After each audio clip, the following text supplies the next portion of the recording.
यशोदानन्दन व्रज जनरञ्जन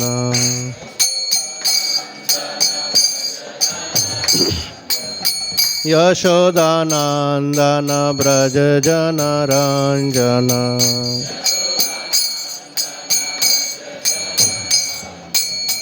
यमुनातीरवनचारी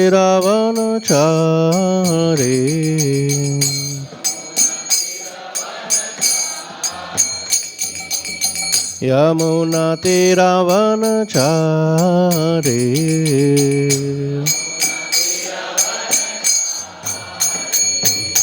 जय राधा माधव कुंज बिहारी गोपी जन वल्लभ गिरिवरधारी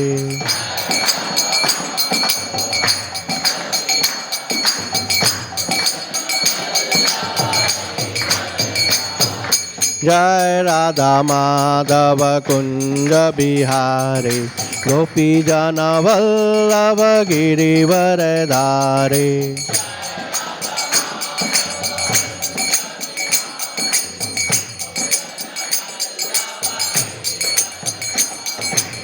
यशोदानन्दन व्रज जनरञ्जन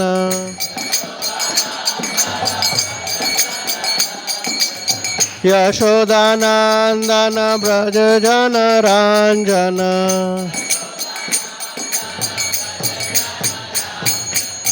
यमुनातीरवनचारी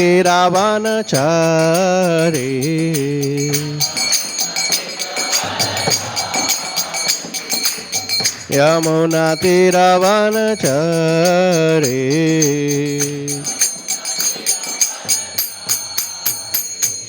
जय राधा माधव कुंज बिहारी गोपी जन वल्लभ गिरिवरधारी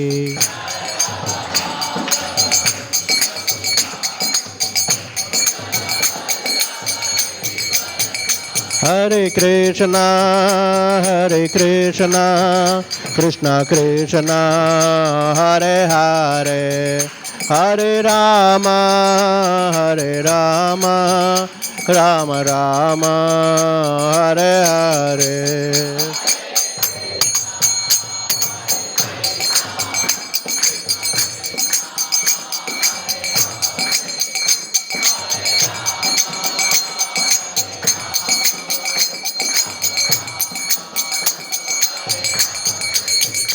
हरे कृष्णा कृष्णा कृष्णा हरे हरे हरे राम राम राम हरे हरे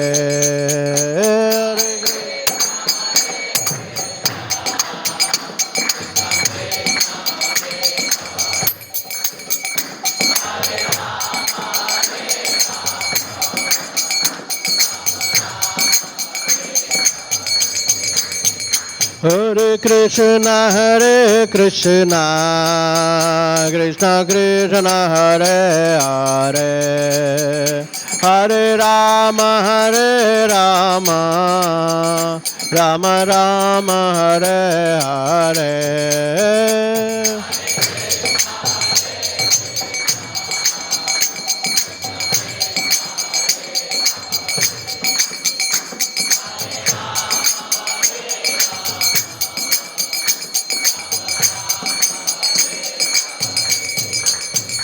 हरे कृष्णा कृष्णा कृष्णा हरे हरे हरे राम राम राम हरे हरे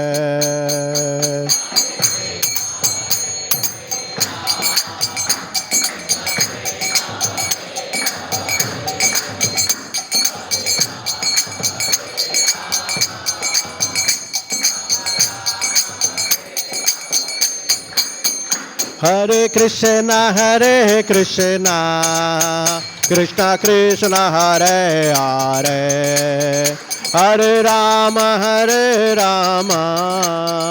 राम हरे हरे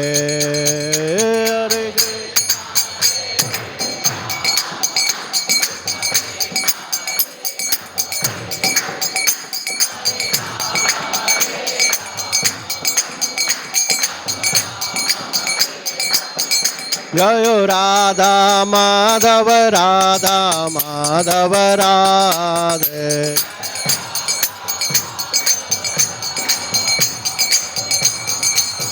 जय राधा रस बिहारी राधा रस बिहारी राधे।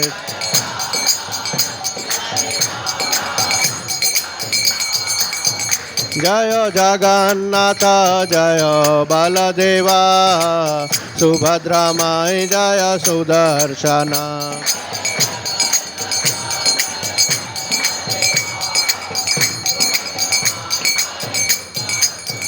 जय गौरनिताय जय गौरनिताय गौरनिताय जय गौरनिताय।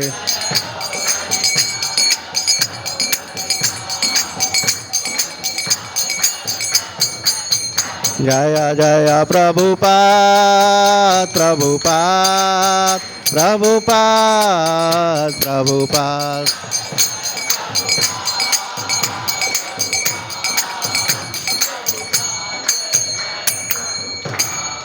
जय श्री राधा माधव भगवान की, श्रील प्रभुपाद की, श्रीमद् भागवतम की।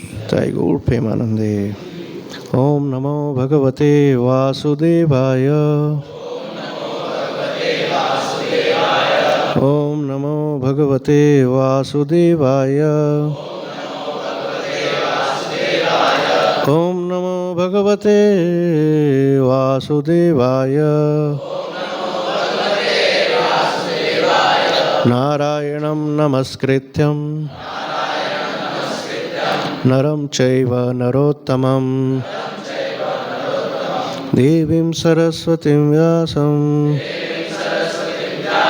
ततो जयमुदीरये। नष्टप्रायेषु अभद्रेषु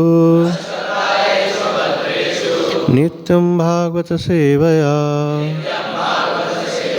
भगवती उत्तमा श्लोके भक्तिर्भवति नैष्ठकी। कृष्णाय वासुदेवाय देवकी नंदनाय च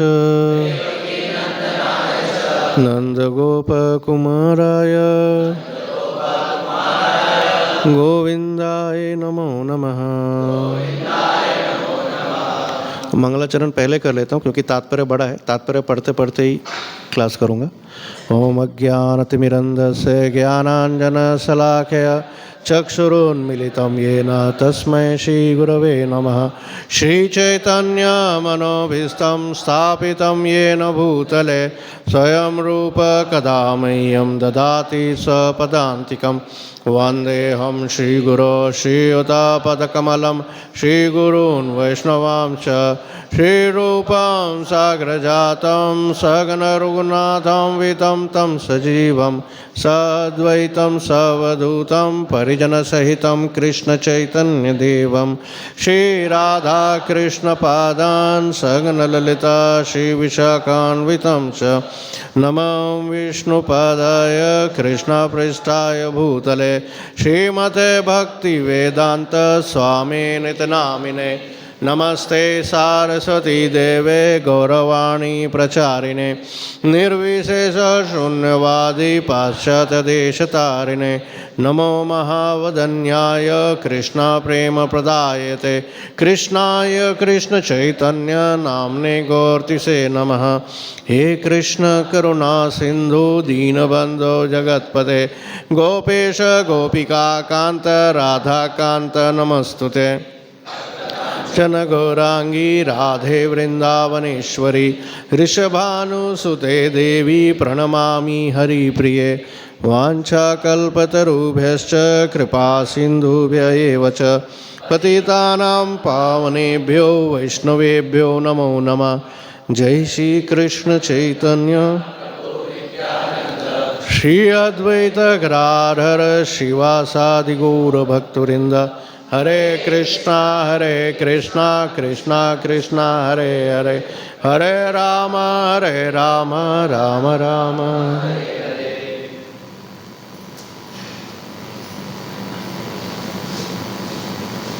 हरे कृष्णा।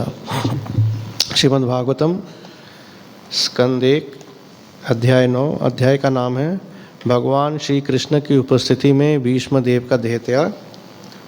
आज का श्लोक संख्या है 27। मेरे पीछे बोलिए। दान धर्मान राजधर्मान मोक्ष धर्मान विभागशः स्त्री धर्मान भगवद्धर्मान समास व्यास योगतः दान धर्मान राजधर्मान मोक्ष धर्मान विभागशः स्त्री धर्मान भगवद्धर्मान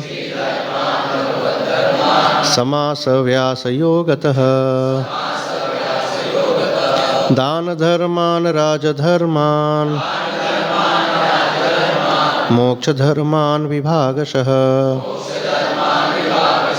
स्त्री धर्मान भगवद्धर्मान समास व्यास योगतः दान धर्मान राजधर्मान मोक्ष धर्मान विभागशः स्त्री धर्मान भगवद्धर्मान समास व्यास योगतः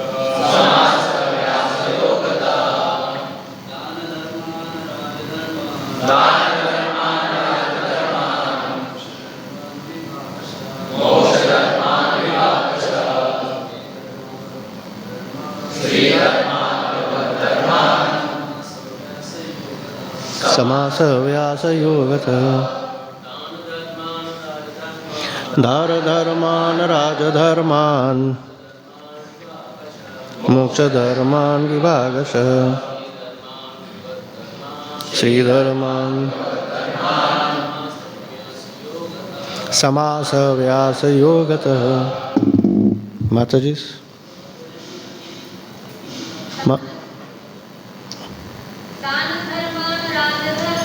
दान धर्मान राजधर्मान मोक्ष धर्मान विभागशः श्री धर्मान भगवद्धर्मान समास व्यास योगतः दान धर्मान राजधर्मान मोक्ष धर्मान विभागशः श्री धर्मान भगवद्धर्मान समास व्यास योगतः दान धर्मान राजधर्मान मोक्ष धर्मान विभागशः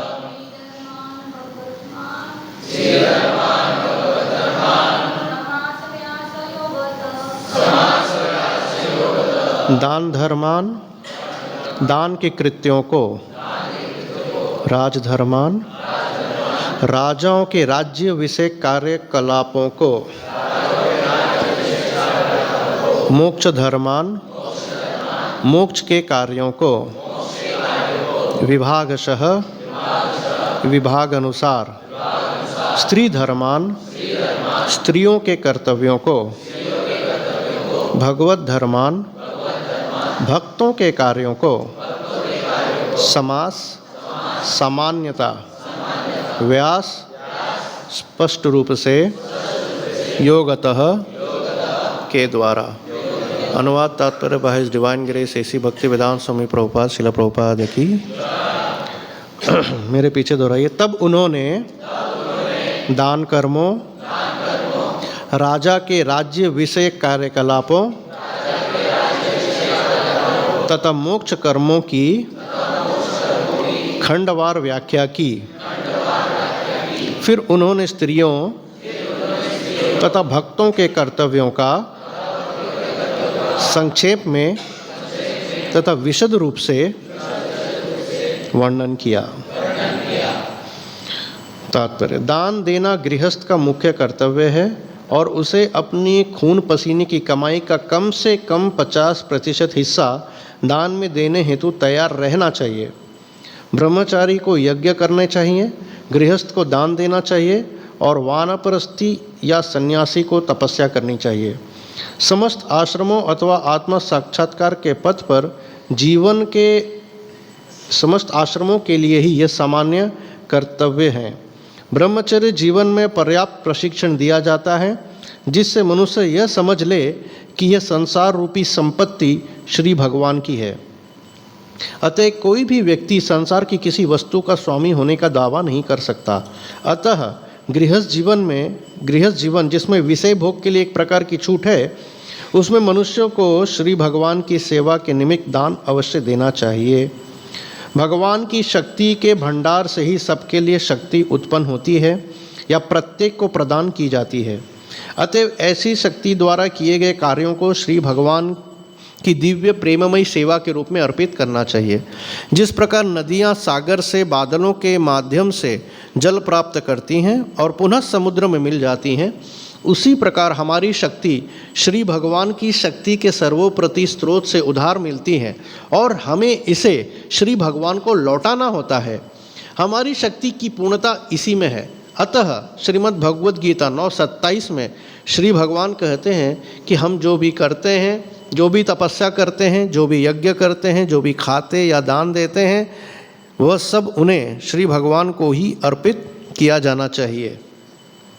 उधार ली गई अपनी शक्ति के उपयोग की यही विधि है। जब हम इस विधि से शक्ति का उपयोग करते हैं तब हमारी शक्ति भौतिक उन्माद के कलमश से रहित हो जाती है और इस प्रकार हम श्री भगवान की सेवा करने हेतु अपने मूल प्राकृतिक जीवन के योग्य बन जाते हैं। तो आगे तात्पर्य पढ़ेंगे, पहले इस पे चर्चा करेंगे। तो आप सबका स्वागत है आज के इस हर रविवार के जैसे इस रविवार के भागवत कक्षा में। बहुत अच्छा प्रसंग चल रहा है। भीष्म पितामह तीर के शैया पे लेटे हुए हैं और धर्म का उपदेश सुनने युधिष्ठिर महाराज गए हैं। युधिष्ठिर महाराज बहुत मन से विचलित थे और उन्हें कृष्ण भगवान ने, पहले तो नारद मुनि ने और फिर कृष्ण भगवान ने प्रेरित किया कि आप जाएं और भीष्म पितामह से उपदेश लें। तो कृष्ण भगवान ने भीष्म पितामह को क्यों चुना? क्योंकि भीष्म पितामह ना ही धर्म के सब ज्ञाता थे, वे एक भक्त भी थे। इसलिए 5 धर्म इस पे यहाँ पे आज के श्लोक में बताया जा रहा है। 5 धर्म के बारे में भीष्म पितामह ने बताया। क्या क्या धर्म है? राजधर्म, दान धर्म, राजधर्म, मोक्ष धर्म, स्त्री धर्म और लास्ट में क्या है? भगवत धर्म।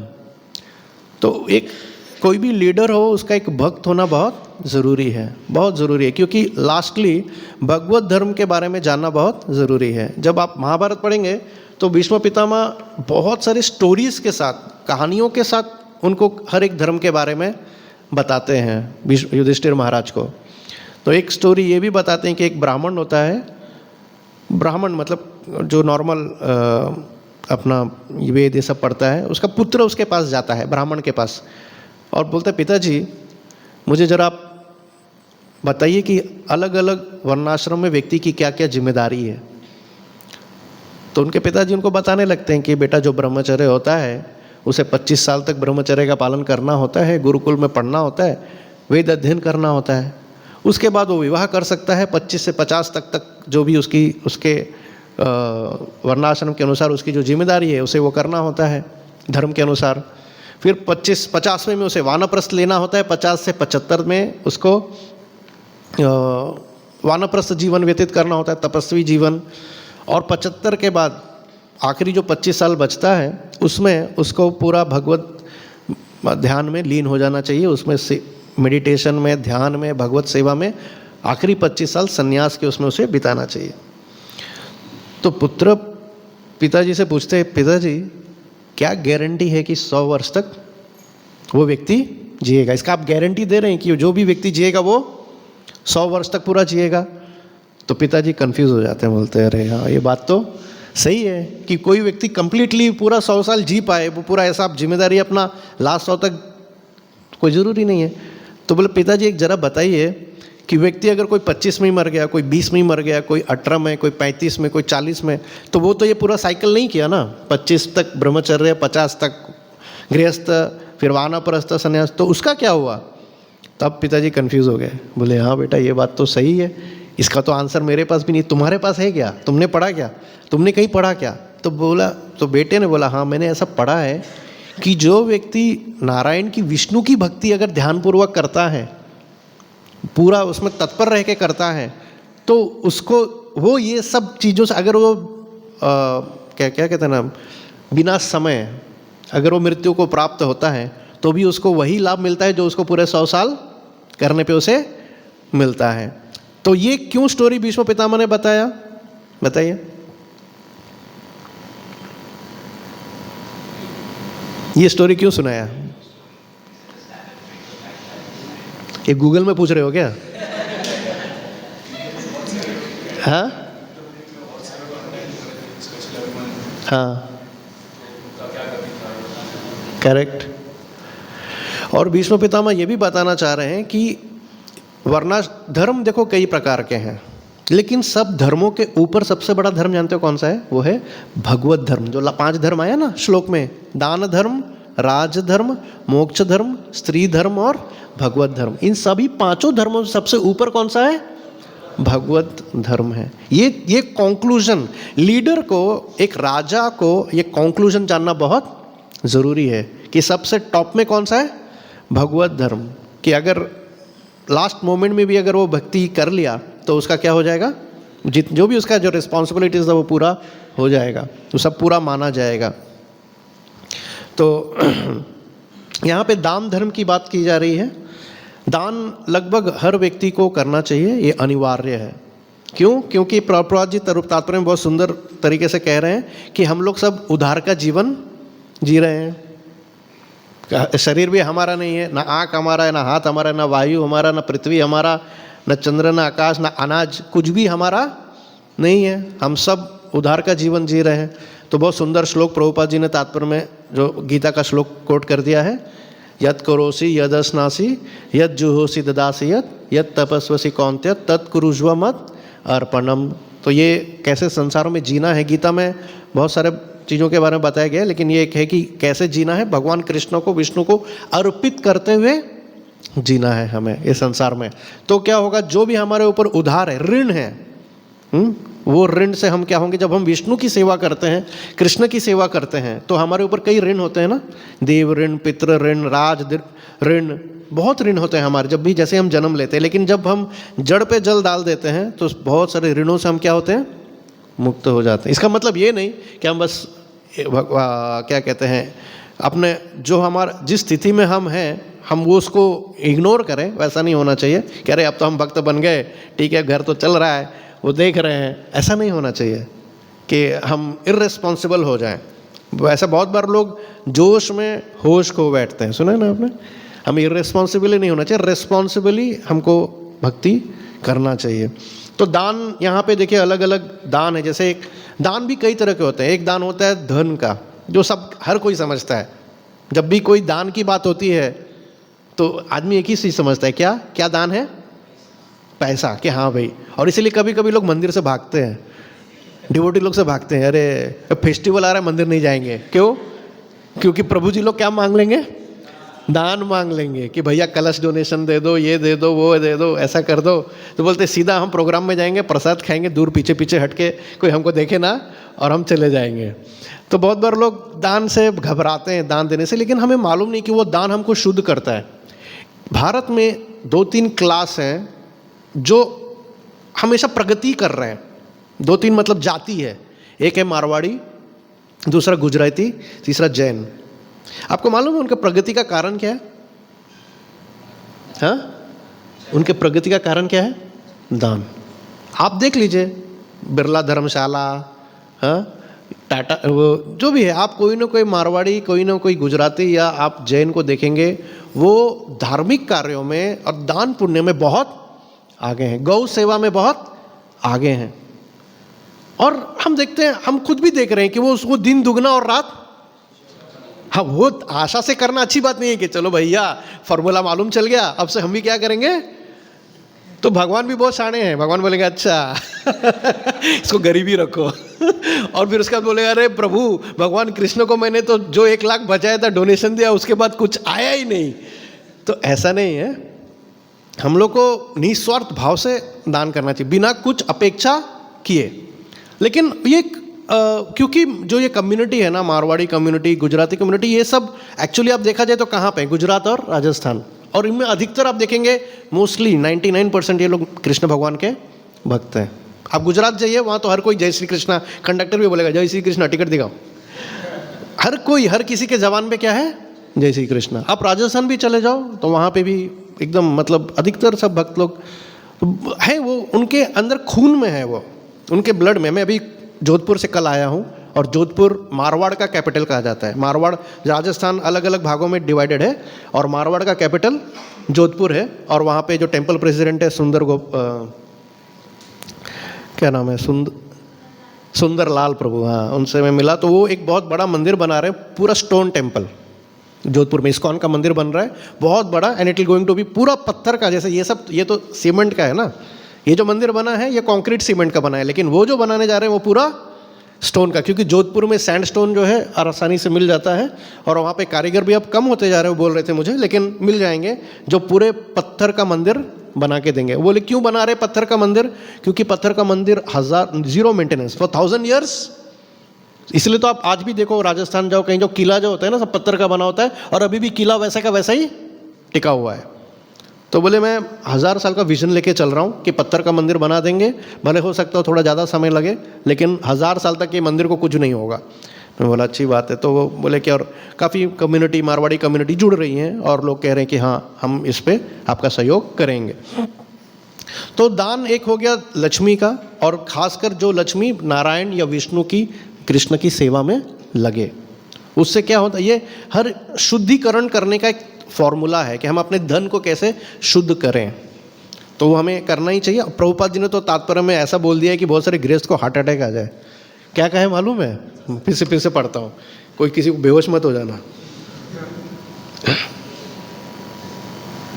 दान देना गृहस्थ का मुख्य कर्तव्य है और इसे अपनी खून पसीने की कमाई का कम से कम 50% हिस्सा दान में देने हेतु तो तैयार रहना चाहिए। कितना प्रतिशत? आप बोलोगे प्रभु जी 10,000 तो कमाते ही हैं, उसमें से 5,000 दे देंगे तो हमारा घर कैसे चलेगा? घर ठाकुर जी चला लेंगे, लेकिन ऐसा प्रभुपाद जी कह रहे तैयार रहना चाहिए। समझ रहे हो, तैयार रहना चाहिए। एक रामानुचार्य के एक शिष्य हुए धनुर्दास करके, वो स्त्री के प्रति बहुत आसक्त है, अपने पत्नी के प्रति बहुत मतलब अटैच थे। उनको लगता था कि उनसे मतलब उनकी पत्नी से सुंदर कोई और दूसरी औरत है नहीं। तो श्रीरंगम में क्या हुआ, एक बार प्रोसेशन निकल रहा था। साउथ में जितने भी मंदिर है ना, लगभग हर दिन उत्सव विग्रह का वो लोग पालकी निकालते हैं, लगभग कुछ ना कुछ उत्सव रहता है। श्रीरंगम में तो खासकर, तो विष्णु भगवान का उत्सव मूर्ति का पालकी निकल रहा था और ये भाई साहब धनुर्दास अपनी पत्नी को छाता दिखा के उल्टा चल रहे थे। मतलब आगे पत्नी और ये, कई पत्नियां सोचेंगे ऐसा पति हो तो वाह छाता लिए हुए और पति उल्टा चल रहा है और पति हमेशा पत्नी की आंखों में देख रहा है और उधर से प्रोसेशन जा रहा है, विष्णु भगवान का कीर्तन होके जा रहा है, उसको कुछ फर्क नहीं पड़ रहा है। हम लोग भी, आप लोग भी जब नगर कीर्तन में जाते हैं आप लोग देखते होंगे कि कुछ आप लोग कीर्तन कर रहे हैं, किसी को कुछ फर्क पड़ ही नहीं रहा है। कुछ लोग तो ठीक है हाँ अच्छा है, हरे कृष्णा हरि बोल करते हैं, और कुछ को कुछ फर्क पड़ता ही नहीं। तो इसी तरह इसको कुछ फर्क ही नहीं पड़ रहा था। और ये बात रामानुचार्य ने नोट किया। तो रामानुचार्य अपने शिष्यों को बोला जरा उसको बोलो मैंने बुलाया है। तो उस समय अगर जब रामानुचार्य खुद उपस्थित थे, उनका ऐसा वट था कि अगर खाली मुंह से निकल जाए किसी बात रामानुचार्य ने आपको याद किया है तो वही हालत खराब हो जाती थी, क्योंकि उनका वो उस समय रामानुचार्य बहुत बड़े आचार्य थे उस समय। तो जैसे ही धनुर्दास को मालूम चला कि रामानुचार्य ने बुलाया, वो घबरा गया, बोला अरे आचार्य ने मुझे क्यों बुलाया, मैं तो शूद्र जाति का, मैं नीची जाति का हूँ, मुझे क्यों बुला लिया, मैंने मुझे क्यों बुलाया? वो घबरा के बोले नहीं चलो चलो, जो बुलाया तुम्हारे ऊपर कृपा होने वाली, चलो। उसको ले गए रामानुचार्य के पास। तो बोले रामानुचार्य को प्रणाम किया। रामानुचार्य का मैंने देखा कि तुम अपने पत्नी बहुत ये हो, तुम ऐसी क्या बात है कि तुम जब प्रोसेशन जा रहा था तुमने विग्रह को प्रणाम भी नहीं किया, तुम कुछ ये नहीं किए। तो मुस्कुराया थोड़ा सा, बोला आचार्य मेरी पत्नी की आँखों से सुंदर दूसरी कोई आँखें मैंने आज तक संसार में नहीं देखी। तो आचार्य ने कहा अच्छा, और अगर मैं तुम्हें तुम्हारी पत्नी से सुंदर कोई आंखें दिखा दूं तो बोले, वो भी फिर मुस्कुराया, उसको छोड़ दूंगा और उसका हो जाऊंगा, जिसका हाँ उससे भी सुंदर आंखें, जिनकी उससे भी सुंदर, मेरी पत्नी से भी सुंदर आंखें हैं। तो आचार्य ने कहा ठीक है, सुबह मंगल आरती में आ जाना। तो आप लोग जब कभी श्रीरंगम जाओ ना, तो वहाँ पे सुबह का दर्शन को कहते हैं विश्वरूप दर्शन, ओके। और उस दर्शन जानते हो, सबसे पहले गाय, घोड़ा और हाथी करता है। सबसे पहला दर्शन जो है प्रजा करने के पहले सबसे पहले गाय, घोड़ा और हाथी करते हैं, उसको विश्वरूप दर्शन कहते हैं। तो मैं पिछले महीने श्रीरंगम में था और ये दर्शन का हमें सौभाग्य प्राप्त हुआ था। हम एकदम थोड़ा पीछे ही खड़े थे और सामने हाथी था, और जब पट खुला तो हमने देखा, जब पहला दो दर्शन हुआ तो हाथी ने अपना सूंड ऊपर किया, आवाज़ किया, घोड़ा भी था, गाय भी थे, पहले उन लोगों ने दर्शन किया, फिर उसके बाद हम लोग लाइन में गए दर्शन करने के लिए। तो आचार्य ने उसके पहले आचार्य ने रंगनाथ स्वामी को प्रार्थना किया कि एक कामुक व्यक्ति को मैं कल दर्शन के लिए ला रहा हूँ, आप उनके ऊपर कृपा करें। और फिर उसके बाद धनुर्दास को जब मंगला आरती में पट खुला और उनको दर्शन कराया, तो रंगनाथ स्वामी की जो आँखें हैं एक्चुअली बहुत सुंदर है, बहुत बहुत ही सुंदर है। तो जब धनुर्दास ने, आचार्य खड़े हैं, भगवान खड़े हैं और धनुर्दास, तो जब उन्होंने दर्शन किया तो उसकी आंखों से आंसू आने लगा, क्योंकि दिव्य ज्ञान हृदय प्रकाशित हो गया कि मैं किस तुच्छ चीज़ के पीछे मैं क्या अपना जीवन व्यर्थ कर रहा था। और फिर उसके बाद उसी समय वहीं पर आचार्य के चरणों में गिर गया, बोला आचार्य आपने मेरी बंद आंखें खोल दी, अब से मैं आपका हूँ, अब आप जो बोलेंगे मैं करूँगा। तो आचार्य ने कहा, तुम उनको सेवा दिया कि ठीक है अब से तुम ये सेवा उनका करो, पेरुमाल का करो, रंगनाथ स्वामी का करो।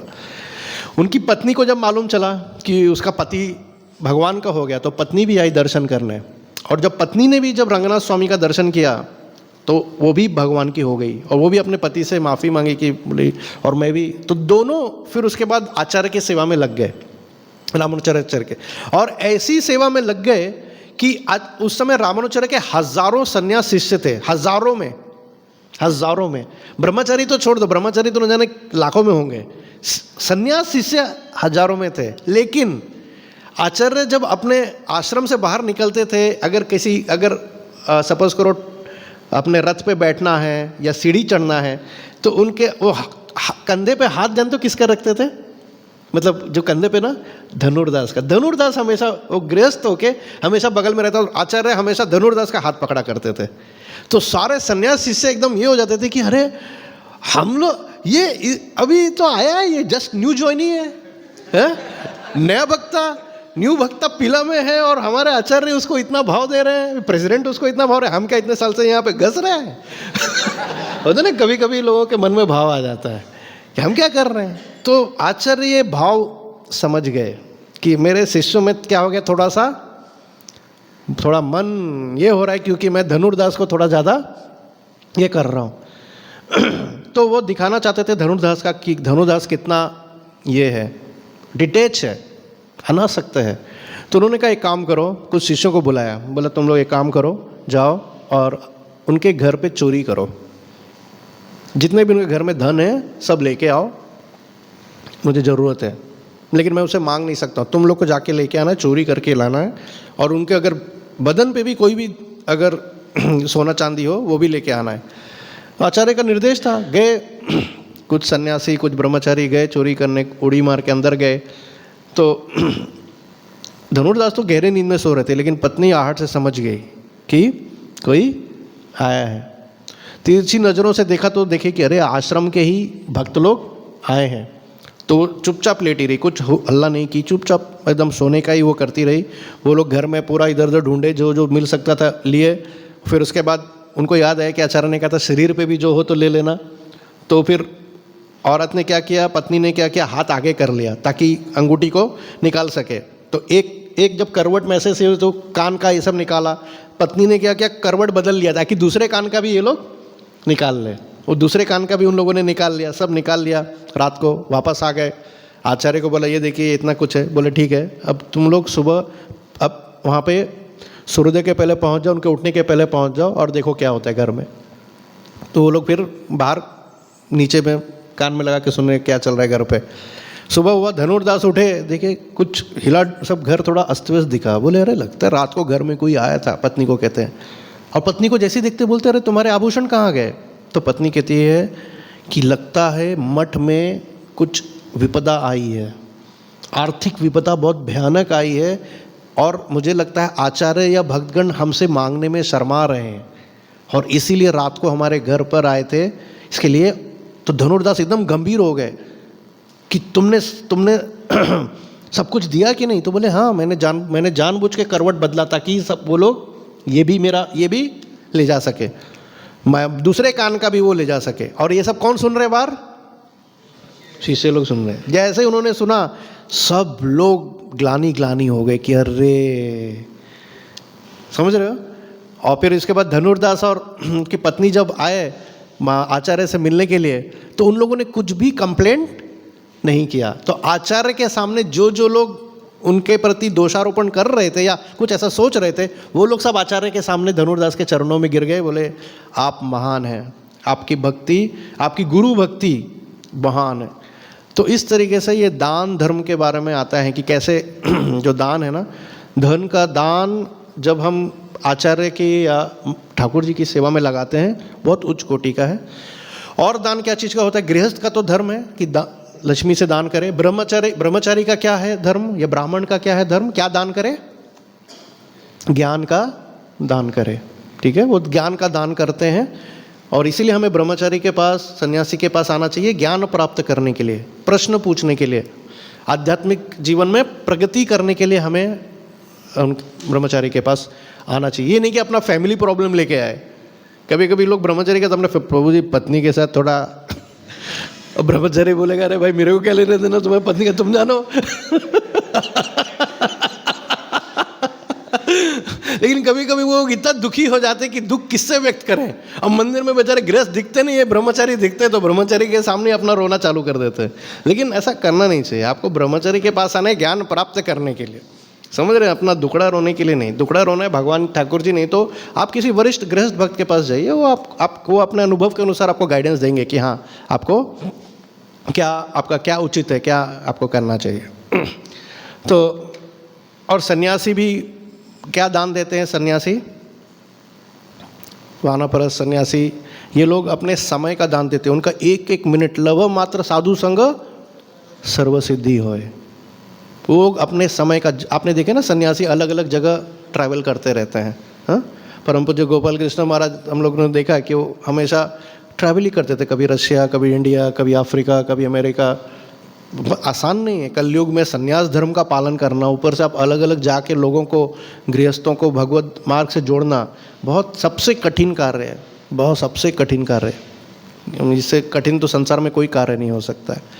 तो वो लोग अपना समय का दान देते हैं। तो हमें ये सब चीज़ समझना चाहिए कि कोई अगर आपको समय दे रहा है उसका भी कीमत है। आजकल हमारा, जानते हैं, इस दुनिया में चाणक्य पंडित ने कहा है, आप एक सेकंड भी करोड़ों रुपए देके, आप एक सेकंड, आपका जीवन में जो गया एक सेकंड, वो आप वापस नहीं ला सकते। आप सोचिए, हम लोग घंटों घंटों व्हाट्सएप और यूट्यूब में ऐसे ही बिता वेस्ट कर देते हैं, फालतू चीज़ देखकर। कितना समय हम बर्बाद कर देते हैं बिना सोचे, बिना मतलब अज्ञानता में हम समय का अपव्यय करते रहते हैं खाली।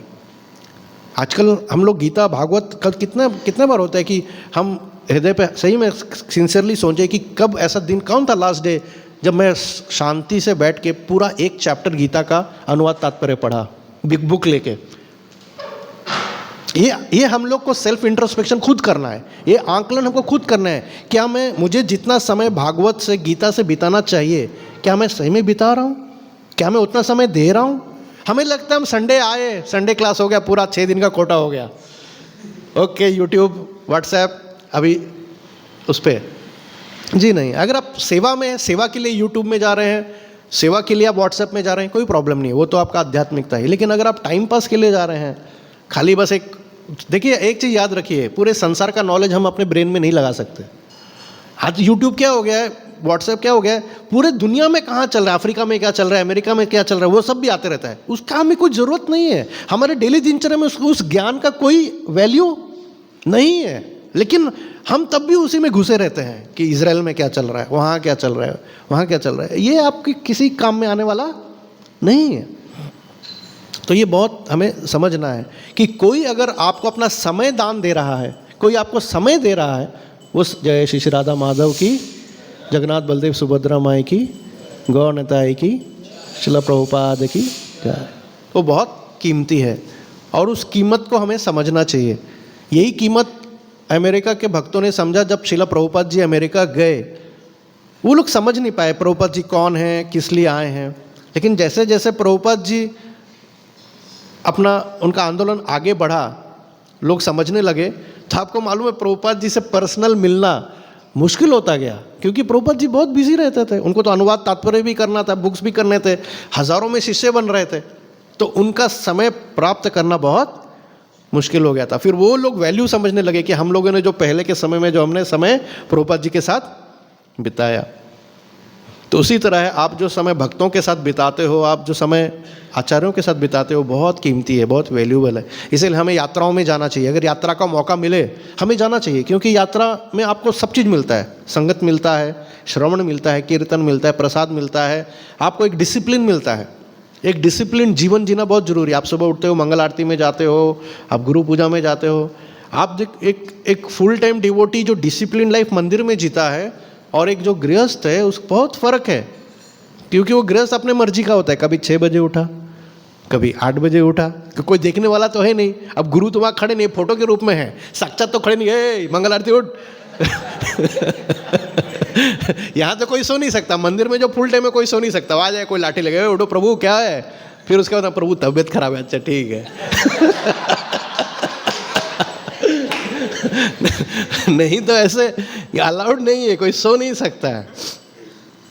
और अगर कोई कड़क लीडर के अंडर में हो तब तो मतलब वो तबीयत खराब है तो भी उसको एक आइसोलेशन में डाल दिया जाएगा कि चलो भैया तुम्हारे लिए एक दूसरा रूम बनाया है, तबीयत खराब है ना, और उसको भी डॉक्टर को बुला के ज़बरदस्ती एक सलाइन चढ़ा दिया जाएगा, तो अगले दिन तक में 24 घंटे में प्रभु का तबीयत ठीक हो जाएगा। तो दान धर्म के बारे में बताया है और इसे ये अनिवार्य है, हमें करना ही चाहिए। आप जिस भी स्थिति में हैं आपको करना चाहिए। फिर राजधर्म पे आता है। राजधर्म राजनीतिक श्रेष्ठता के लिए आधुनिक कूटनीति से भिन्न एक महान विज्ञान है। राजाओं को केवल कर संग्राहक बनने के बजाय दानवीर बनने की विधि पूर्वक शिक्षा दी जाती थी। उन्हें अपनी प्रजा की संपन्नता के लिए ही यज्ञ करने की शिक्षा दी जाती थी। प्रजा को मोक्ष प्राप्त कराना राजा का सबसे बड़ा कर्तव्य था। पिता, गुरु तथा राजा को कभी भी जन्म, मृत्यु, जरा तथा व्याधि से प्रजा को मुक्ति प्राप्त कराने के दायित्व से च्युत नहीं होना चाहिए। जब ये प्राथमिक कर्तव्य उचित ढंग से संपन्न होते हैं तो फिर जनता द्वारा जनता के लिए बनाई गई सरकार की कोई आवश्यकता नहीं रह जाती है। आजकल लोग छल से बटोरे गए मतों के बल पर शासन अधिकार पा तो लेते हैं, लेकिन उन्हें राजा के मूल कर्तव्यों का प्रशिक्षण कभी नहीं मिलता और हर एक के लिए ऐसा कर पाना संभव भी नहीं है। ऐसी परिस्थितियों में अप्रशिक्षित प्रशासक प्रजा को सभी प्रकार से सुखी बनाने को प्रयत्न में भारी गलतियां करता है। दूसरी ओर ये अप्रशिक्षित प्रशासक धीरे धीरे चोर तथा धूर्त बन जाते हैं और वे नेताओं से लदे ऐसे प्रशासन को चलाने हेतु करों में वृद्धि करते जाते हैं जो हर दृष्टि से बेकार होता है।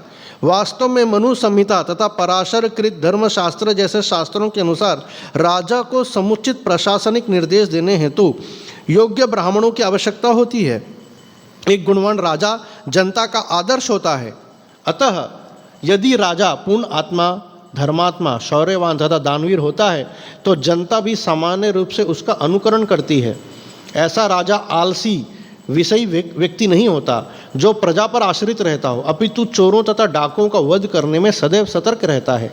पुण्य आत्मा राजा कभी भी अनावश्यक अहिंसा के नाम पर डाकुओं तथा चोरों पर दया नहीं करते थे। डाकुओं तथा चोरों को इस प्रकार दंडित किया जाता था कि भविष्य में कोई सुनियोजित ढंग से ऐसे दुष्कर्म करने का साहस भी न करे। आज की तरह ऐसे डाकू तथा चोर कभी भी प्रशासन चलाने हेतु नहीं होते थे। तब कर लगाने के नियम सरल थे। न तो कोई बल प्रयोग किया जाता था, न घुसपैठ। राजा को प्रजा की उपज का 1/4 लेने का अधिकार था। राजा को किसी को प्राप्त संपदा का 1/4 भाग लेने का अधिकार था। किसी को इतना देने में कोई ऐतराज भी नहीं था। क्योंकि राजा के पुण्य आत्मा होने तथा धार्मिक एकता होने के कारण प्रचुर प्राकृतिक संपदा होती थी, यथा अन्न, फल, फूल, रेशम, कपास, दूध, हीरे, जवाहरात, खनिज इत्यादि। अतः कोई भी भौतिक दृष्टि से असंतुष्ट नहीं रहता था। प्रजा कृषि तथा पशुधन में समृद्ध थी, अतः उसके पास प्रचुर अन्न, फल तथा दूध था और उन्हें साबुन, सौंदर्य प्रसाधन, सिनेमा तथा मदिरालाओं की कोई कृत्रिम आवश्यकता न थी। देखिए कितना अच्छा तात्पर्य में आया है, हाँ? कि जब धार्मिक राजा होता है तो अन्न, फल, फूल, रेशम, कपास, दूध, हीरे, जवाहरात, खनिज अति कोई भी भौतिक दृष्टि से असंतुष्ट नहीं रहता था। प्रजा कृषि तथा पशुधन में समृद्ध थी, अतः उसके पास प्रचुर अन्न, फल, दूध और साबुन उन्हें साबुन, सौंदर्य प्रसाधन मतलब कॉस्मेटिक्स, सिनेमा तथा मदिरालाओं की कोई कृत्रिम आवश्यकता न थी। आज प्रॉब्लम यह है कि चूंकि सरकार धार्मिक नहीं है, जब सरकार धार्मिक नहीं होती है तो उस सिनेमा घर, क्योंकि प्रजा का कहीं ना कहीं तो मन लगाना है किसी न किसी में, क्योंकि इतने बड़े प्रजा को कंट्रोल कैसे करें। तो पहले के ज़माने में क्या होता था, राजा लोग बड़े बड़े मंदिर बनाते थे और भगवान का जितना भी रामनवमी, जन्माष्टमी, जितने भी दीपावली, जितने भी है सब इतने धूमधाम से मनाते थे, हर कोई उसमें व्यस्त रहता था। अब आज क्या हो गया है, चूँकि जब ये बात अलग है कि अभी तो बड़ा भारत में उसका प्रोत्साहन दिया जा रहा है, लेकिन पहले के जो राजा रहे हैं और दूसरे देशों में जो हैं, यूरोप, अमेरिका, अफ्रीका, जहाँ भी आप जाएं, इन चीज़ों का बहुत बढ़ावा है। क्या? सिनेमाघर, मदिरालाओं। क्यों? क्योंकि ताकि लोग, प्रजा किस इसमें क्या रहे, बिजी रहे, मदिराओं में बिजी रहे, सिनेमाघर में बिजी रहे। तो ये सब चीज़ से क्या होता है, समाज का उद्धार नहीं हो रहा है। राजा समाज को कहाँ लेके जा रहा है? नीचे लेके जा रहा है। तो तब समाज में कोई खुश नहीं रह सकता। और आज यही उदाहरण हम लोग को देखने को मिलता है। और इसीलिए लोग आज धर्म के रास्ते पे चलना भी नहीं चाहते, क्योंकि उनको बचपन से आदत पड़ गई। आज के स्कूल कॉलेज में खाली एक ही धर्म सिखाया जाता है। कौन सा धर्म? हाँ, पैसा धर्म। समझ रहे हैं? एक ही धर्म है, या तो लक्ष्मी धर्म, नहीं तो करियर धर्म, कि तुमको करियर बनाना है, नहीं तो पैसा कमाना है। और सब धर्म, तो जब और सब धर्म साइड हो गया है, तो जब लक्ष्मी आ गया और उसे सिखाया नहीं गया कि लक्ष्मी को नारायण की सेवा में लगाना है, तो लक्ष्मी को किस में लगाएगा? वो अधर्म में लगाएगा, वो मदिरा में लगाएगा, सिनेमा में लगाएगा, ये सब चीज़ में लगाएगा वो। और आज इसी के कारण माता पिता बहुत आज परेशान है कि अरे ये मेरा बेटा, शिक्षा तो हमने सब प्रदान किया, अच्छे स्कूल में एडमिशन भी कराया, लेकिन ये क्या बन गया है। अभी परसों की बात है, एक आप लोग को मालूम चला होगा, मेरठ का एक केस हुआ है जिसमें एक विवाहित औरत ने अपने पति को अपने लवर से मिलवा मार डाला उसको। ये सब कितना बड़ा, और उसकी माँ ने स्टेटमेंट दिया है कि मैं चाहती हूँ कि मेरी बेटी को फांसी की सज़ा हो। और उन्होंने ये भी स्टेटमेंट दिया कि मैं सारे बच्चों को चाहता हूँ कि आप अपने हृदय की बात अपने माता पिताओं को, अपने गुरुजनों से शेयर करें, आप लोग छुपाएं ना। और वो माँ ने सबसे बड़ा स्टेटमेंट कि मैं चाहती हूँ मेरी बेटी को फांसी पे लगा दी, क्योंकि उसने बहुत अधर्म कार्य किया है। ये परिणाम हो रहा है। देखिए, हम अच्छे स्कूल में तो पढ़ा दिए, डॉन बॉस्को, जेवियर, ये वो, इंग्लिश मीडियम में पढ़ रहा है, घर आके वो फर्राटे से इंग्लिश बोलता है, हाय मॉम, हाय डैड। अब माता पिता सोचते हैं, वाह हम नहीं सीखे, वाह हम तो बुड़बक बना गए, हमारा बेटा बहुत बुद्धिमान हो गए, वाह फट फट फट फट अंग्रेजी बोला, वाह अब फट फट अंग्रेजी तो बोलता है, लेकिन वो आगे चल के आपके ही सर पे चढ़ के क्या करने वाला है? तांडव करने वाला है आपके ही सर पे चढ़ के। वही हो रहा है जो आपको न्यूज़ में पढ़ने में आ रहा है। कभी मेरठ में हुआ, कभी भिवंडी में हुआ, कभी लंदन में हुआ, कभी अमेरिका में हुआ, बस जगह बदल रहा है, कार्य एक ही है, कार्य यही है। हमें न्यूज़ क्या बताता है कि जो अधर्म के रास्ते पे चला उसके साथ क्या हुआ, न्यूज़ हमें ये बताता है। याद रखिएगा, जो बेटा या बेटी अधर्म के रास्ते पे चले उसके साथ क्या हुआ, वो आज के 23 मार्च है। आप देखिएगा, घर जाके आप जब न्यूज़ सुनिएगा तो आपको न्यूज़ में मिलेगा कि जो लोग अधर्म के रास्ते पे चले उनके साथ क्या हुआ। यही परिणाम आपको न्यूज़ में मिलने वाला है। तो यही राजा का माता आया ना। देखिए तात्पर्य में प्रभुपाद जी क्या कह रहे हैं।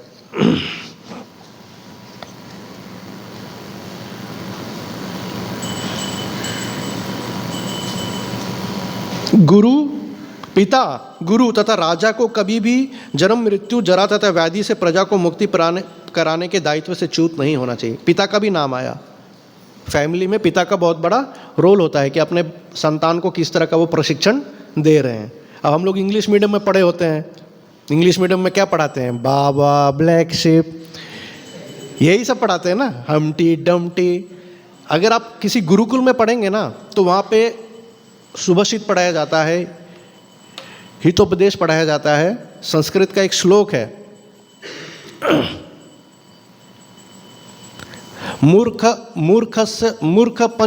मूर्ख पंचस्य चिन्हानि गर्वो दुर्वचनम तथा क्रोधस्य दृढ़वादश्च परवाक्यस्य अनादरः। ये एक श्लोक है जो स्टूडेंट्स को गुरुकुल में सिखाया जाता है। ये हमटी डमटी नहीं सिखाया जाता है। और ये श्लोक कितना मीनिंगफुल है। मूर्खस्य पंच चिन्हानि, बोलिए इसका मतलब क्या हुआ? करेक्ट, मूर्ख के 5 चिन्ह होते हैं। मूर्खस्य पंच चिन्हानि, मूर्ख व्यक्ति के 5 चिन्ह है। वो 5 चिन्ह क्या है? गर्व, पहला है गर्व, ठीक है। दुर्वचनम, दूसरा है दुर्वचनम, मूर्ख का गर्व किया।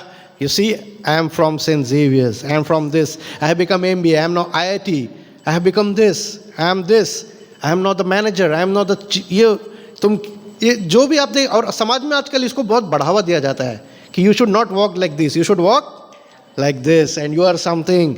आपका जो पावर पोस्ट है तो गर्व आ जाता है। गर्व के कारण आप समझ रहे हो, रावण को गर्व था ना कि वो देवताओं को हरा दिया। ये राम कौन है? तो मनुष्य है। और बानरों से, इससे तो मुझे डरने की जरूरत है नहीं। एक बानर बहुत भारी पड़ा है।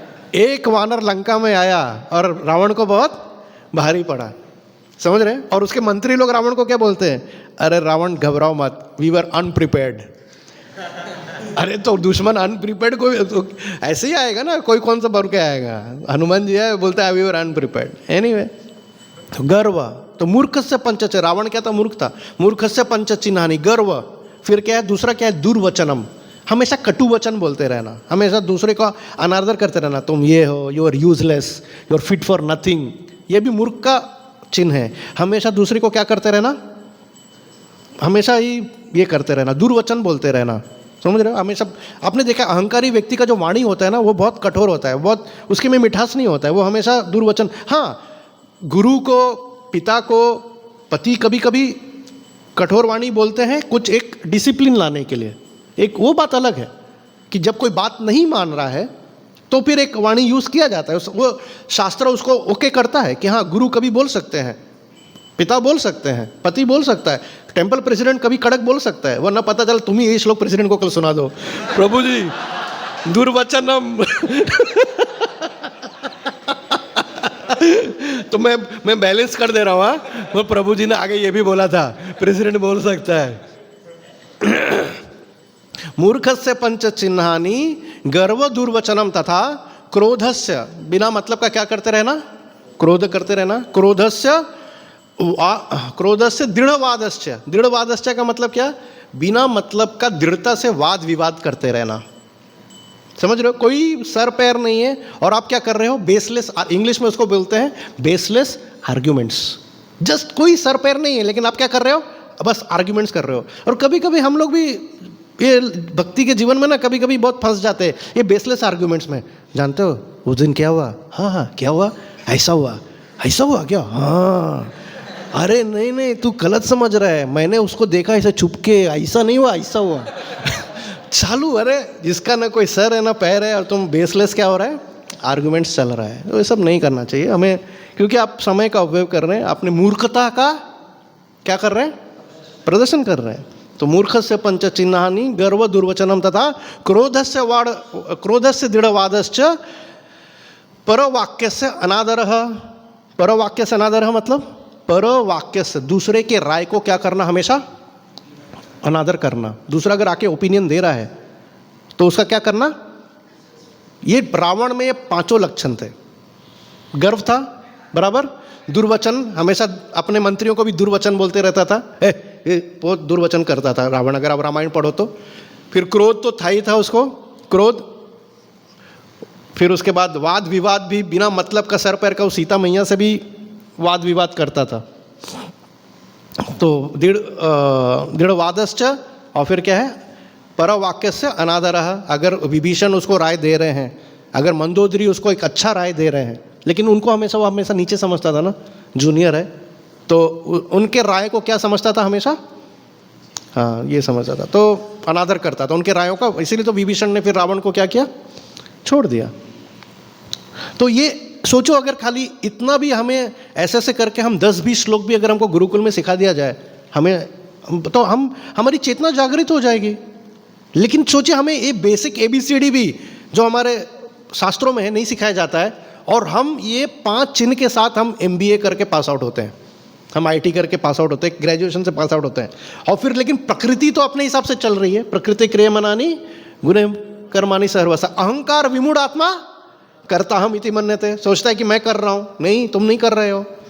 और फिर उसके बाद क्या होता है, जब जूते लात पड़ते हैं तो आदमी को फिर उसके बाद आदमी निराश हो जाता है, और उसको एक ही चीज़ दिखता है, क्या, हाँ, भगवान कहाँ दिखते हैं उसको भगवान नहीं दिखते हैं, वो बहुत निराश हो जाता है। फिर उसको फिर सुसाइडल थॉट्स आते हैं उसके, फिर उसको लगता है कि अब जीवन का क्या कर लेना चाहिए, मुझे समाप्त कर लेना चाहिए। क्योंकि जो सोच के जो स्कूल में पढ़ा, जो पढ़ के वो पास आउट हुआ, लेकिन समाज वैसा व्यवहार, प्रकृति वैसा व्यवहार नहीं करती है, ऐसा होता नहीं है। तो ये राजधर्म के बारे में बहुत कुछ, उनको राजा कैसा होना चाहिए, खासकर राजा, 2 चीज़ भीष्म पितामह बहुत जोर देते हैं। एक, राजा को भगवान का भक्त जरूर होना चाहिए, कंपलसरी, और दूसरा, राजा में वो बल होना चाहिए कि प्रजा की रक्षा कर सके, प्रोटेक्शन देना, या उसको आश्रय, हिंदी में बोलते हैं आश्रय प्रदान करना, कि तो एक राजा को कैसा होना चाहिए। तो राजधर्म ये पूरा युधिष्ठिर महाराज को बता रहे हैं। तो उसमें भी आश्रय देने में भी आता है कि बूढ़े व्यक्ति का, बच्चे को, और स्त्रियों का, खासकर विधवा स्त्रियों का, राजा उनका पालन करने में एकदम क्षमता उसके अंदर होनी चाहिए। और राजा ये भी ध्यान देता है फिर कि प्रजा अपनी जो उपयुक्त शक्ति है वो भगवान की सेवा में भी लगा रही है। फिर प्रभुपाद जी कहते हैं कि आजकल के राजा तो वोट के आधार पर बनते हैं, और फिर वो चोर जितने भी धूर्त हैं वो लोग सब बिना मतलब का टैक्स पे टैक्स जोड़ते रहते हैं। तो हम लोग भी देख रहे हैं, आज हर चीज़ पे टैक्स आते रहते हैं। GST कितने, जब GST आया तो बहुत लोगों को तो समझ में नहीं आया कि टैक्स है क्या। आजकल का ऐसा चीज़ इतना कॉम्प्लेक्स बन गया ना कि आम जनता समझ ही नहीं पाती है कि है क्या है ये। उसको इतना कॉम्प्लेक्स कर दिया गया है कि आदमी समझ ही ना पाए कि सेंट्रल टैक्स, स्टेट टैक्स, वो टैक्स सब, और नहीं तो फिर एक ऐसा टैक्स बना दो, सिस्टम बना दो जिससे कि आदमी उसी में फंसा रहे। बिना आपको हम एक भी चीज़ कुछ भी खरीदते हैं ना, सिम कार्ड भी लेते हैं, रिचार्ज करते हैं, आपको मालूम है, टिकट, ट्रेन टिकट भी खरीदते हैं, हर चीज़ पे आप क्या पे करते हो?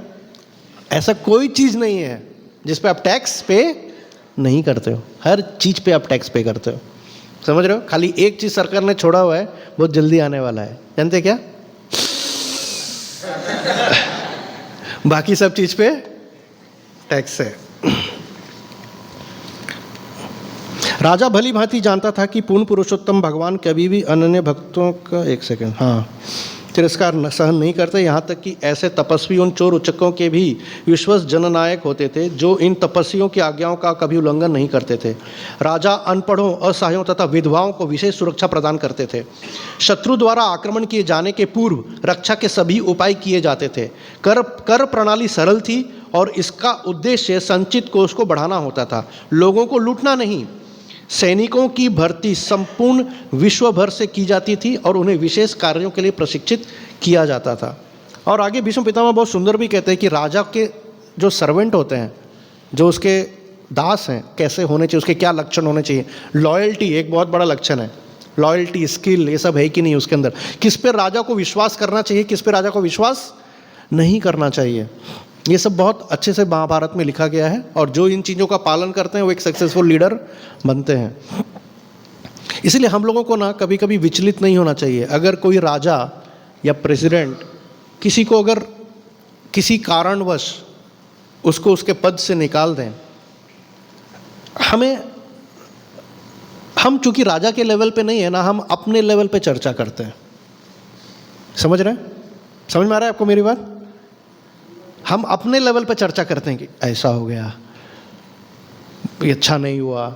नहीं, आप नहीं समझ सकते अच्छा हुआ कि नहीं हुआ। आप अपनी बुद्धि से इसको समझने का प्रयास मत करिए। ये बहुत ज़रूरी है, बहुत, क्योंकि हमको हमारी भक्ति के लिए बहुत ज़रूरी है, हमारे इसके लिए बहुत ज़रूरी है इस बात को समझना।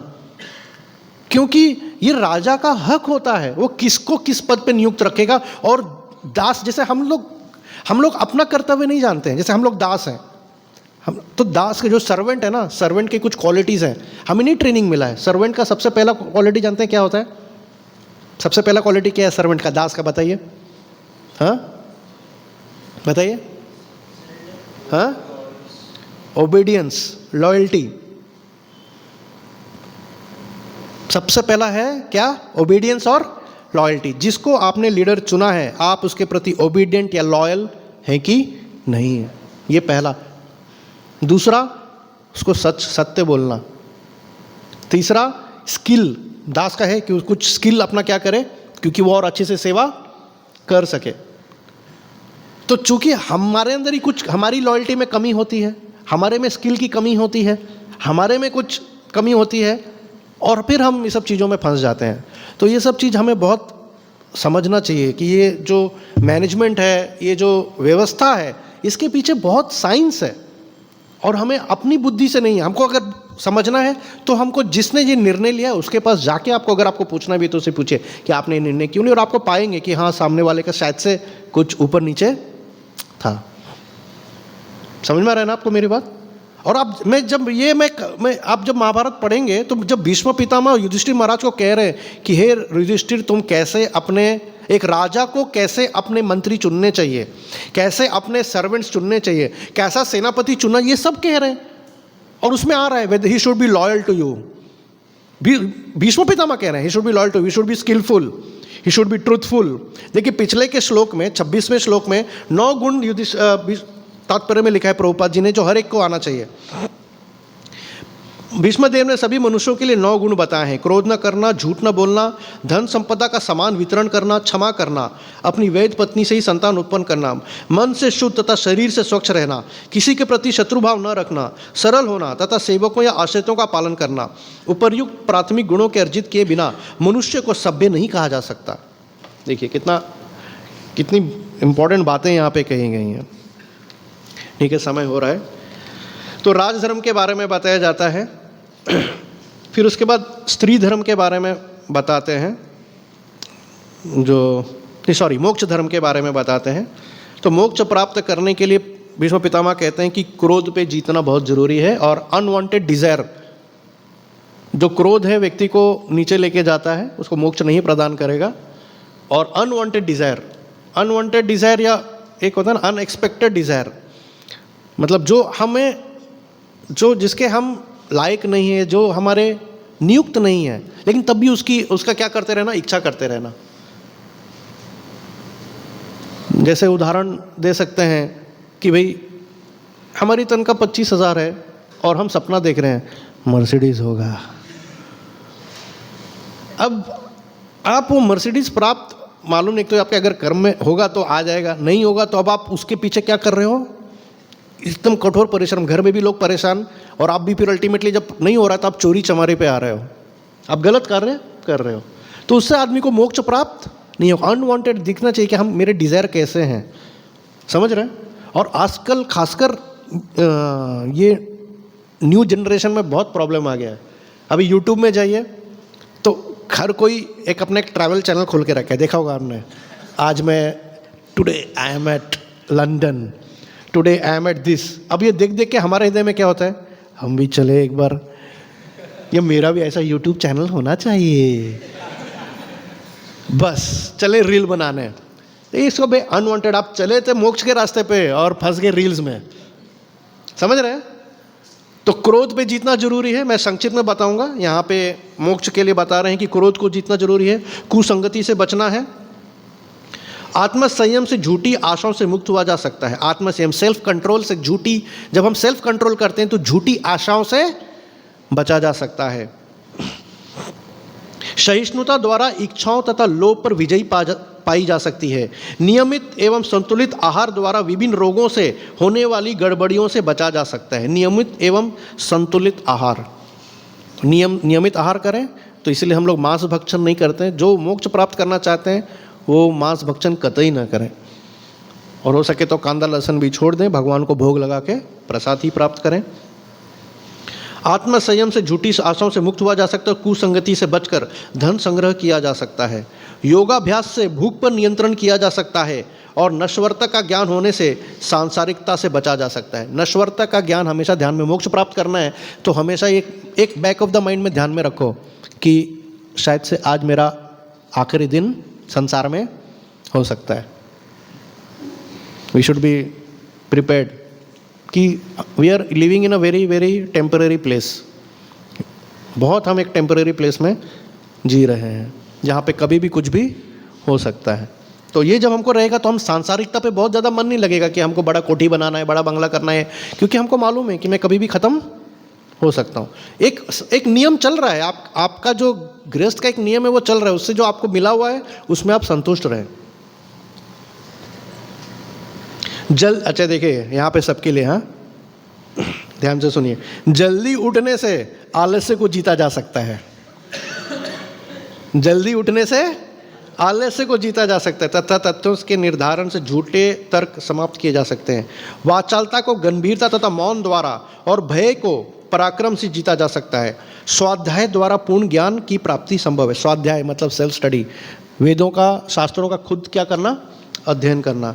मनुष्य को काम, लोभ, क्रोध, स्वप्न इत्यादि से मुक्त होना चाहिए, जिससे वास्तविक मोक्ष मार्ग प्राप्त हो सके। तो ये मोक्ष मार्ग और भगवत धर्म जो लास्ट में भीष्म पितामह, दोनों में फ़र्क है, अंतर है। इसके बाद स्त्री के बारे में, स्त्री धर्म के बारे में बताया। क्यों? क्योंकि स्त्री का बहुत बड़ा समाज में रोल है, बहुत बड़ा।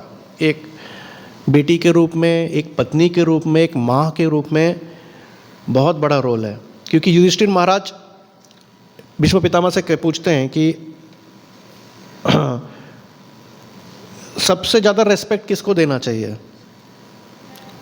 तो भीष्म पितामह ने कहा जो भगवान विष्णु के प्रति एकदम 100% कमिटेड ब्राह्मण है उसको सबसे पहले रेस्पेक्ट देना चाहिए। तो युधिष्ठिर महाराज ने दूसरा किसको? उन्होंने कहा उसके बाद स्त्री को, उसके बाद स्त्री को। क्योंकि एक स्त्री जो तपस्या करके एक बच्चे को जन्म देती है, उसको पाल पोस के बड़ा करती है, वो एक बहुत उच्च कोटि का तपस्या है। तो इसलिए दूसरा, ब्राह्मण के बाद किसी को रेस्पेक्ट जाएगा तो किसको है? स्त्री को जाएगा। तो और वही स्त्री अगर पथभ्रष्ट हो जाए तो पूरे परिवार क्या हो सकता है? विनाश हो सकता है। तो इसलिए स्त्री धर्म के बारे में बताया है। जहाँ तक स्त्री वर्ग का संबंध, स्त्रियाँ पुरुषों की प्रेरणा स्रोत मानी जाती रही हैं। इस प्रकार वे पुरुषों से अधिक शक्तिशाली होती हैं। पराक्रमी जूलियस सीजर क्लियोपाट्रा के वश में हो गए तो ऐसी स्त्रियाँ, शक्तिशाली स्त्रियाँ लज्जा और द्वारा नियंत्रित होती हैं। अतएव लज्जा स्त्रियों के लिए महत्वपूर्ण है। इसलिए स्त्रियों को बहुत ज़रूरी है कि पुरुषों के साथ बहुत ज़्यादा घुले मिले ना। आजकल का कोएड एजुकेशन है अनफॉर्चुनेटली, जहाँ पे कि एक ही बेंच पे लड़का भी बैठता है और लड़की भी बैठते हैं। ये एक्चुअली शास्त्र के विरुद्ध है, ये शास्त्र के अनुसार नहीं है। लेकिन जितना हो सके जो धार्मिक स्त्रियां हैं वो एक डिस्टेंस मेंटेन रखें पुरुषों के साथ, और जब विवाह हो जाए तो पति है आपके साथ, आपका साथ देने के लिए। तो बेसिकली स्त्री को पिता, पति और पुत्र उनके संरक्षण में रहना चाहिए। अतएव लज्जा स्त्रियों के लिए महत्वपूर्ण है। इस सुरक्षा घेरा के कमजोर पड़ने पर स्त्रियां व्यभिचार द्वारा समाज में उत्पात मचा सकती हैं। व्यभिचार का अर्थ है वर्ण संकर अर्थात अवांछित बालकों की उत्पत्ति, जिससे विश्व में अस्थिरता फैल जाती है। भीष्मदेव की अंतिम शिक्षा श्री भगवान को प्रसन्न करने की विधि के विषय में थी। तो ये है कौन सा? भगवत धर्म। भगवत धर्म में भीष्मदेव की अंतिम शिक्षा श्री भगवान को प्रसन्न करने की विधि के विषय में थी। हम सब श्री भगवान के सनातन दास हैं, और जब हम अपने स्वभाव के इस महत्वपूर्ण तत्व को भूल जाते हैं तो हमें जीवन की भौतिक अवस्था में आना पड़ता है। श्री भगवान को प्रसन्न करने की सरल विधि है, घर में श्री भगवान का अर्चा विग्रह स्थापित किया जाए। अर्च विग्रह में चित्त एकाग्र करके दैनिक कार्य किए जा सकते हैं। घर में अर्च विग्रह की पूजा, वैष्णवों की सेवा, श्रीमद् भागवतम का श्रवण, पवित्र तीर्थस्थान में निवास तथा भगवान नाम का कीर्तन, ये सब बिना व्यय के ही सकने करने वाले कार्य हैं जिनसे श्री भगवान को प्रसन्न किए जा सकते हैं। इस प्रकार यह विषय पितामह द्वारा अपने पौत्रों को समझाया गया कि भगवान लास्ट में भगवत धर्म के बारे में, क्योंकि वो खुद भगवान विष्णु के क्या हैं, बहुत बड़े भक्त हैं कृष्ण के बहुत, क्योंकि उनके शरीर छोड़ने के समय अब उनको तीर के शैया पे लेटे हैं, वो तो मंदिर जा नहीं सकते थे, साक्षात मंदिर ही उठ के उनके पास आ गया, मतलब साक्षात भगवान ही उनके समक्ष खड़े हो गए। तो भक्त इतना टेंशन नहीं लेता है कि अंत में मेरा क्या होगा, नहीं, अंत में भगवान तो तुम जैसी भी स्थिति में हो भगवान तुम्हारे पास, क्योंकि तुमने पूरा जीवन भगवान का क्या किया है, स्मरण किया है, भगवान की सेवा की है। इनफैक्ट भीष्म पितामह ने तो भगवान की ऐसी सेवा की है कि वो ऑपोजिट साइड में लड़े, समझ रहे हैं। जैसे कभी कभी होता है ना, हमारा ड्रामा हुआ गौर पूर्णिमा में, इतना सुंदर आए हुए अपने ड्रामा किया, तो कभी कभी भक्तों को ना एक नेगेटिव रोल दिया जाता है कि भाई तुमको काजी बनना पड़ेगा, या तुमको वो सैनिक बनना पड़ेगा, या तुम भक्त का ये करोगे। तो जो भक्त होता है ना, वो गर्व से ये रोल लेता है, बोलता है अरे वाह, मैं भगवान की लीला में मैं भी कोई रोल ये करूँगा। और जो भक्त नहीं होगा ना, क्या प्रभु जी मैं नहीं बनूंगा, काजी बनने के लिए मैं ही चुना था क्या, नहीं नहीं नहीं, मैं तो कुछ अच्छा वाला रोल देना मुझे, मैं ये फालतू रोल में नहीं करूँगा। नहीं, जो भक्त होता है ना उसको मालूम है कि नेगेटिव रोल भी मुझे लेकिन मैं भगवान के करीब, भगवान मुझे मैं भगवान की सेवा कर रहा हूँ। तो ये भीष्म पितामह ने किया, दुर्योधन के साइड से लड़े, क्योंकि भगवान को एक संदेश देना था कि कोई अगर बहुत बड़ा योद्धा भी हो लेकिन धर्म के विपरीत हो, मेरी इच्छा के विरुद्ध हो, तो उसका भी क्या होगा, नाश होगा। तो और उसके लिए भगवान ने ये संदेश देने के लिए भगवान ने किसको चुना, भीष्म पितामह को चुना। ठीक है, तो लास्ट में आज का क्लास एंड करूंगा एक बहुत सुंदर स्टोरी के साथ। ये मैंने सुना है, अब किस शास्त्र में मैंने किसी एक सीनियर डिवोटी से ही सुना है। तो क्या होता है, युधिष्ठिर महाराज जब राजा बन गए होते हैं, सब अच्छे से व्यवस्था चल रही होती है, तो एक व्यक्ति आता है भागता हुआ राजमहल में, और राजमहल में क्या था, युधिष्ठिर महाराज से मिलने के पहले अगर किसी को युधिष्ठिर महाराज से मिलना है तो पहले स्क्रीनिंग समझ रहे ना, स्क्रीनिंग होता था। पहले नकुल मिलेंगे, फिर सहदेव, फिर अर्जुन, फिर भीम। अगर चारों का पेपर में साइन है तब वो पेपर दिखा के आगे का गार्ड युधिष्ठिर महाराज से मिलवाने देता था। तो ये व्यक्ति भागता हुआ आया और बोला मुझे अर्जेंट युधिष्ठिर महाराज से मिलना है, मेरे प्रश्नों का उत्तर चाहिए। तो नकुल बोले नहीं, इतना आसान नहीं है डायरेक्ट युधिष्ठिर महाराज के, वो राजा हैं, व्यस्त हैं, अभी सभा चल रही है, बहुत व्यस्त है। बोले जो भी होने दो, मेरा अर्जेंट है, मुझे मेरे क्वेश्चन का आंसर चाहिए ही चाहिए। नकुल बोले पूछो, मैं बताता हूँ तुम्हारे क्वेश्चन का आंसर। तो बोले अच्छा, मेरे प्रश्न का क्वेश्चन, मैंने मेरे खेत में जो रात को जो वो होते हैं ना, क्या बोलते हैं उसको, जो निगरानी करते हैं ना, उनको रखा खेत का निगरानी करने के लिए। और जब मैं सुबह गया तो देखा जिनको निगरानी के लिए रखा था वो लोग ही मेरा खेत का जितना भी फसल था चुरा के ले गया। ऐसा मेरे साथ क्यों हुआ? तो नकुल बोले अच्छा और क्या प्रश्न है?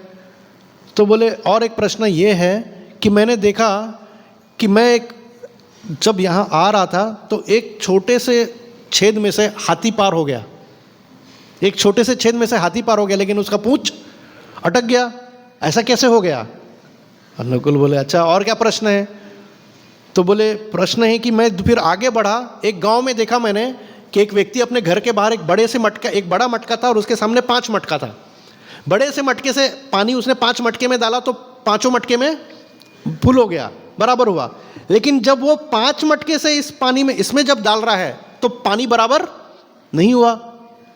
तो बोला अच्छा, बोला और कोई क्वेश्चन बचा क्या? बोले हाँ और एक क्वेश्चन रह गया। बोले मैं जब बस आपके और प्रांत में आने ही वाला तो उसके पहले मैंने देखा कि बहुत सारे लोग एक पहाड़ को हिलाने का कोशिश कर रहे थे, पहाड़ को घिसकाने का, हजारों लोग लगे हुए थे लेकिन पहाड़ को हिला नहीं पा रहे थे। लेकिन एक दूसरा व्यक्ति आया और उसने एक धागा पहाड़ की तरफ बांधा और धागा खींचा और पहाड़ हिल गया। ऐसा कैसे हुआ? नकुल बोले अरे यार तो बड़ा बाउंसर क्वेश्चन है।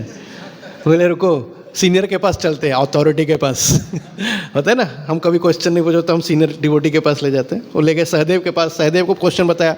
सहदेव बोले let's go to Arjun. Arjun के पास आए, अर्जुन बोले अरे ये तो हमारे क्लास में ये तो था नहीं।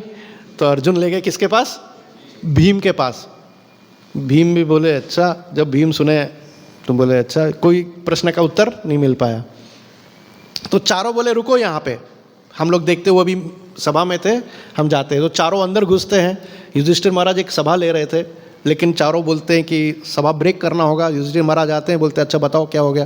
बोले एक व्यक्ति आया है, अर्जेंट उसको उसके प्रश्नों का उत्तर चाहिए, नहीं तो बड़ा अनर्थ हो जाएगा, बोल रहे हैं। तो बोले क्या प्रश्न है? युधिष्ठिर महाराज पूछे। तो जब इन लोगों ने 4 क्वेश्चन 5 ये क्वेश्चन पूछा तो युधिष्ठिर महाराज को उनका आंसर्स मालूम था। बोले वो कोई मामूली व्यक्ति नहीं है, जल्दी से उसको पकड़ के मेरे पास लाओ। ये लोग चारों जब बाहर गए तो वो व्यक्ति गैप वहाँ पे था नहीं। तो सब बोले पूरा ढूंढो उसको, सब ढूंढा गया महल में, लेकिन वो व्यक्ति मिला नहीं। वो वापस आए तो बोले कौन था वो? तो युधिष्ठिर महाराज बोले वो काल था, वो काल आया था मुझे बताने के लिए। तो बोले उसके प्रश्नों का उत्तर क्या है? तो युधिष्ठिर महाराज ने कहा कि कलयुग आ रहा है, वो काल मुझे बताने आया था। तो पहला प्रश्न क्या था बताइए? हाँ, तो आंसर समझ में आ गया। कलयुग में क्या होगा? जिसको आप अपना धन निगरानी के लिए दोगे वही क्या करेगा? आपके धन को लूट लेगा। तो राजा होना चाहिए जो धन की क्या करे? रक्षा करे। लेकिन अभी क्या होता है?